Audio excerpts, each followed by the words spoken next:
उपमुख्यमंत्री अजित पवारांच्या दुर्दैवी निधनानंतर होत असलेल्या बारामती पोटनिवडणुकीसाठी राजकीय घडामोडींनी वेग घेतलाय। महायुतीकडनं ही निवडणूक बिनविरोध करण्याचा प्रयत्न करण्यात आला, मात्र त्यांना यश आलं नाहीये। अखेरीस आज महायुतीच्या उमेदवार सुनेत्रा पवारांनी उमेदवारी अर्ज भरलाय। बारामती पोटनिवडणूक लढवण्यावर काँग्रेस ठाम आहे, त्यामुळे ही निवडणूक बिनविरोध होण्याची चिन्ह नाहीयेत। काँग्रेसकडनं आकाश मोरेंना उमेदवारी अर्ज देण्यात आला, त्यांनी तो भरलेला आहे। सुनेत्रा पवारांविरोधात उभे राहिलेल्या ओबीसी नेते लक्ष्मण हाकेंनी मात्र माघार घेतली असली तरी बारामतीत आतापर्यंत 55 उमेदवार निवडणुकीच्या रिंगणात आहेत। तर आज सुनेत्रा पवारांनी अर्ज भरण्यापूर्वी राष्ट्रवादीच्या मेळाव्यातनं उपस्थितांना भावनिक साथ घातली। यावेळी ज्यांच्याशी बेबनावाची चर्चा होती ते प्रफुल्ल पटेल, सुनील तटकरे यांच्यासह झिरवाळांपर्यंत सगळेच नेते या मेळाव्याला उपस्थित राहिले आणि सुनेत्रा पवारांसोबत आपण असल्याचं त्यांनी दाखवून दिलं।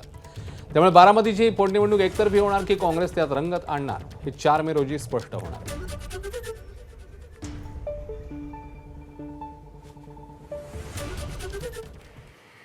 दादांसाठी बारामती म्हणजे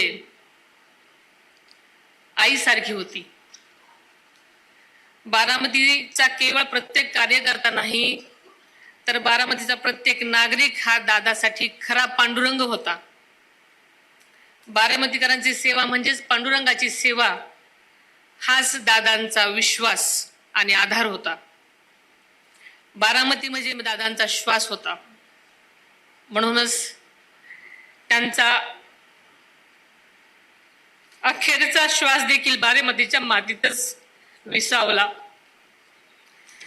बारामतीकरांच्या विकासासाठी, आदरणीय दादांचं स्वप्न पूर्ण करण्यासाठी मी माझं दुःख सुद्धा तळघरात कोंडलं आणि अत्यंत धीरानं आपल्या सगळ्यांसाठी बाहेर पडले।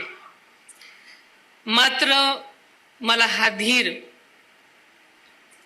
तुम्हा बारामतीकडे बघूनच आला आहे। तुमचं प्रेम, तुमचा पाठिंबा, तुमची साथ हीच माझी शक्ती आहे। माझ्या लग्नापूर्वीपासूनच मला सामाजिक कार्याचा वारसा जरी लाभला असला तरी 4 वेळा मुख्यमंत्री राहिलेल्या आदरणीय पवार साहेबांची सून म्हणून आणि 6 वेळा उपमुख्यमंत्री राहिलेल्या अजितदादांची पत्नी म्हणून मी गेल्या 40 वर्षात पवार परिवाराची काळजी घेतलेली आहे। आता बारामतीसह राज्याच्या जनतेची सुद्धा काळजी घेण्याची शक्ती मला मिळावी अशी ईश्वराकडे प्रार्थना करते। आदरणीय दादांच्या माघारी ही पहिलीच निवडणूक आहे,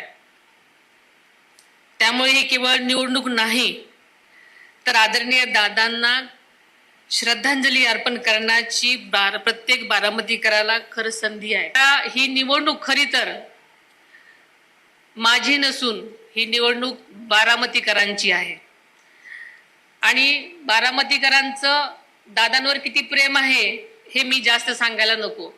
त्यामुळे ही सगळी निवडणूक बारामतीकरांनी आपल्या हातात घेतलेली आहे। त्यामुळे बारामतीकर नक्कीच